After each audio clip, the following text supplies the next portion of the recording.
திருக்கோக்கர்ணம் அரசு மேல்நிலைப்பள்ளி மாணவிகளுக்கு நலத்திட்ட உதவிகளை ரொட்டேரியன் டாக்டர் கே ஸ்ரீனிவாசன் வழங்கி சிறப்பிக்கிறார்.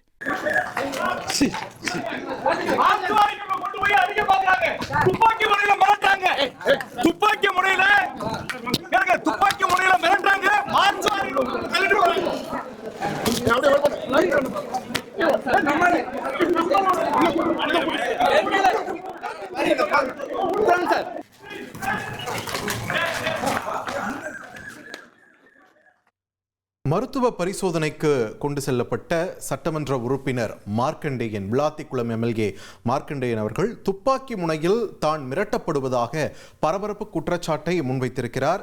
அங்கு குழுமிருக்கக்கூடிய பத்திரிகையாளர்கள் முன்னாடி அவர் கத்தி இந்த குற்றச்சாட்டை முன்வைச்ச காட்சிகளை தான் பார்த்துட்டு இருக்கோம். விசாரணை முடிஞ்சு மருத்துவ பரிசோதனைக்கு அழைத்து வரப்பட்ட மார்க்கண்டேயன் இப்படி பத்திரிகையாளர்கள் முன்பு இப்படி அவர் பேசிய காட்சிகளை தான் பார்த்துட்டு இருக்கோம். கூடுதல் விவரங்களோடு இணைகிறார் எமது செய்தியாளர் விஜயகாந்த். விஜயகாந்த், என்ன நடந்தது? அவருடைய குற்றச்சாட்டின் அடிப்படை என்ன?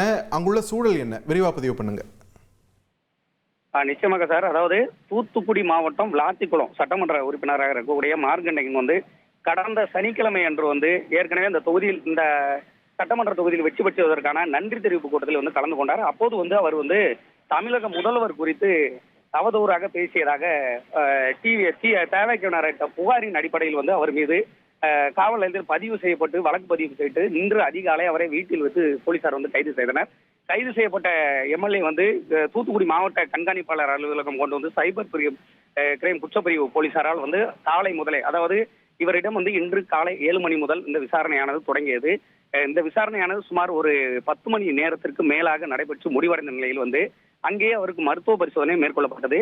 அங்கிருந்து சுமார் 10 மணி நேரம் விசாரணை முடிவடைந்து அவர் மீண்டும் மருத்துவ பரிசோதனைக்காக தூத்துக்குடி அரசு மருத்துவக் கல்லூரி மருத்துவமனைக்கு அழைத்து வரப்பட்டார்.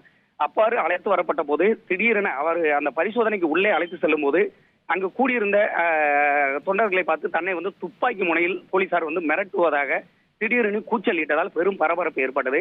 அப்போது அந்த போலீசாருக்கும் அங்கு இருந்தவர்களுக்கும் சிறிது நேரம் வாக்குவாதம் ஏற்பட்டதால் தூத்துக்குடி மருத்துவக் கல்லூரி வளாகம் முழுவதும் பெரும் பரபரப்பை ஏற்படுத்தியுள்ளது. மேலும் தமிழக முதல்வர் குறித்து அந்த விளாத்திக்குளம் சட்டமன்ற உறுப்பினர் மார்க்கண்டேயன் அவதூறு பேசியதாக சுமார் 3 பிரிவின்களில் வழக்கு பதிவு செய்து அவர் மீது வழக்கு பதிவு செய்யப்பட்டுள்ளது. மேலும் இந்த மருத்துவ பரிசோதனை முடிவடைந்தவுடன் தூத்துக்குடி நீதிமன்றத்தில் அவர் ஆஜர்படுத்த உள்ளார். அவ்வாறு ஆஜர்படுத்தும் போது அவருக்கு அந்த தண்டனை வழங்கப்படுமா அல்லது இந்த எதுவும் அந்த ஜாமீனில் விடுவிக்கப்படுமா என்பது குறித்து பின்னர் தெரிவி வரும்.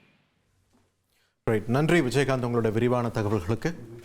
திருக்கோக்கர்ணம் அரசு மேல்நிலைப்பள்ளி மாணவிகளுக்கு நலத்திட்ட உதவிகளை ரொட்டேரியன் டாக்டர் கே ஸ்ரீனிவாசன் வழங்கி சிறப்பிக்கிறார்.